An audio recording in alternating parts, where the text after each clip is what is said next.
What's up, everybody? Welcome into DMW Sports. We are back here with the Week 8 Power Rankings. Happy to dive into it. Obviously, we have a little bit of shuffling here.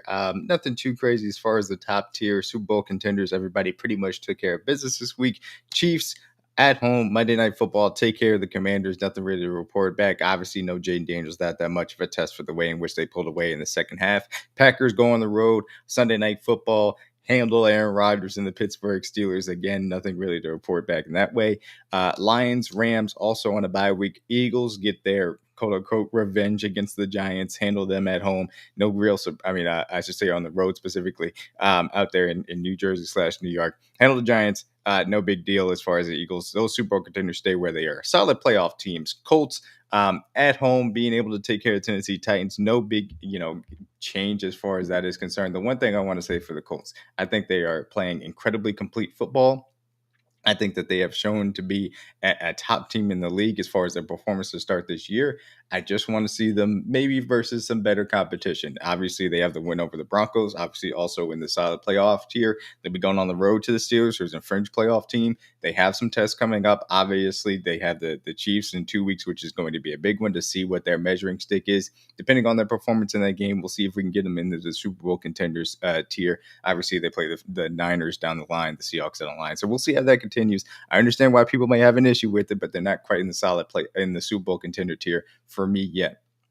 Seahawks, another complete team, both sides of the ball. Want to see how they continue to perform as well. I think that they've done a good job this season. Mike McDaniel has those guys playing extremely well on the defensive side of the ball. Obviously, they were on a bye week as well, so nothing really to report back as far as that aspect is concerned. Patriots, take care of business. Again, easy game versus Cleveland Browns is going to be a theme of this week, given that some of the poor, poor performances. We'll see some of the bad teams, but take care of Cleveland. No no real issues as far as what they do. Drake May, really important for me to have seen him play well versus that good Browns defense. And even though Myles Garrett had an insane day with the 5+ sacks, obviously his ability to shake off that pressure that he was under was very impressive. Buccaneers, also, take care of business on the road at the Saints. Really put a drumming on them, make the bitch Spencer Rattler. Chargers at home Thursday Night Football, handle the Vikings, which was an impressive result specifically for that defense being able to take out Carson Wentz.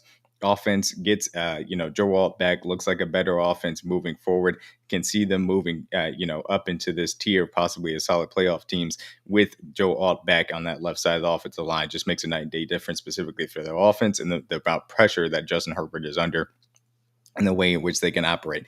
Bills, getting back on track, coming out of the bye week, go out, dominate the Panthers in the way that they did. Offense looked good, defense looked good.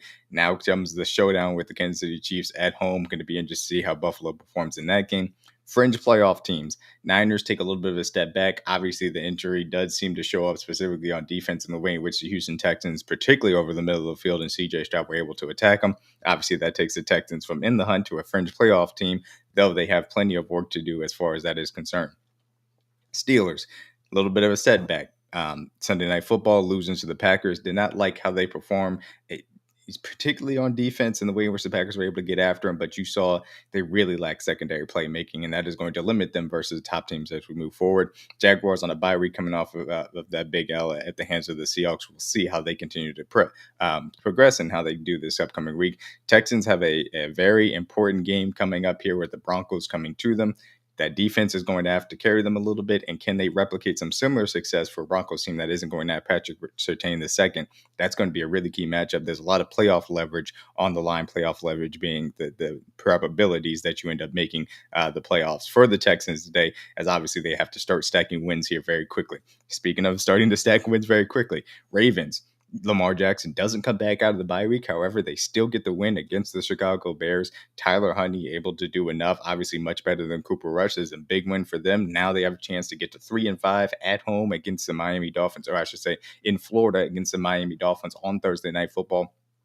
Another good option. Seems like Lamar Jackson coming back. Bears, disappointing performance, as I talked about on my earlier video. That offense did not do what it needed to do, in my opinion, versus the Ravens defense that, while made some adjustments to look better, you needed to be able to get after. And that was disappointing for the Bears. They got to lick their wounds and get back on the horse as the NFC has gotten very crowded. Speaking of which, Commanders, no Jaden Daniels, losing ground. They have to be able to get it together so that they can try and make up some things as far as that is concerned. Cowboys on the road, disappointing performance, particularly for the offense against the Broncos defense. They get blown out again, also in the hunt. NFC, very crowded, as I'll say again. Falcons, obviously another uneven performance. It just didn't make sense to me how you did not run the ball all over this Dolphins team that is bad. And it was a bad performance at home, a bad game to lose at home, especially by that large a margin, a missed opportunity as they fall back into the pack. Vikings on the road Thursday night football, not punishing them as much. It is going to be very important that they get much better quarterback play in general moving forward. Obviously, Carson Wentz done for the season. JJ McCarthy coming back in. They need to stabilize that position. Defense being a little bit, gassed, maybe slipping a bit also is going to be important for them down the stretch. Trying their best. Joe Flacco and those Bengals, man, obviously trying their best. Did not end up getting a win. Blew a lead to the New York Jets, who had their first win. Not something that takes them completely out of the hunt, I will say, for the rest of the season, but they have some work to do to get back up into that tier as, again, they need to start stacking some of these wins as they hope to stay afloat until maybe they can get Joe Burrow back in December. Cardinals, it seems like the season is slipping away. Obviously, they go into their bye week. We'll see how they come out of it. Panthers get that drumming at home against the Buffalo Bills after they had some real hope going into that. That was a real reality check to say, hey, this was a real test for you, and you failed spectacularly in that circumstance, albeit with Andy Dalton. So we'll see if things change when Bryce Young does get back. Giants, I know obviously the big headline is going to be Cam Scadaboo. Praise for that kid. Obviously an ugly looking injury. Seems like it's going to be just a 6-month timeline, so he should be ready to go for the entire of the offseason program. Good for him. Go on the road. It's a tough loss against the Eagles to a better team. Is what it is. Obviously, we'll see how they progress through the rest of the season. But hey, Jackson Dart continues to at least show a lot of fight, which is good to see, to say the least. Browns, that looked about as ugly as you expected it to, even with Myles Garrett doing his best one man carry job to be able to get them there. Terrible against the Broncos. I mean, against the Patriots. And the fact that you saw, obviously, their offense continue to stall out. Dylan Gabriel's just not an NFL quarterback. I don't know how long that they're going to continue with this stuff before at least giving Shedeur Sanders a shot.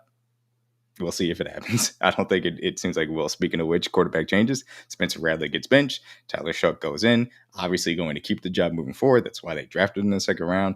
I don't have high hopes for the kid, but we'll see how he's able to maybe get some better chemistry with Chris Olave and Rashid Shaheed, provided those wide receivers stay on the team moving forward and they don't sell off some other pieces. But obviously, Saints, bad team. Speaking of which, into the terrible tier. Yes, the Dolphins got a great win on the road against the Falcons. No, that doesn't take them out of the terrible tier. This is still a bad team, particularly along the trenches. We'll see who they sell off as well. Raiders continue to be a bad team. No real two ways about that, obviously, as they are on bye week. Jets, shout out to you guys for getting your first win, took you out of the last spot. Titans, terrible blowout loss, obviously, at the hand of the Colts, still there in the terrible tier as well. See you guys back here next week for week 9. We're going to have a quarterback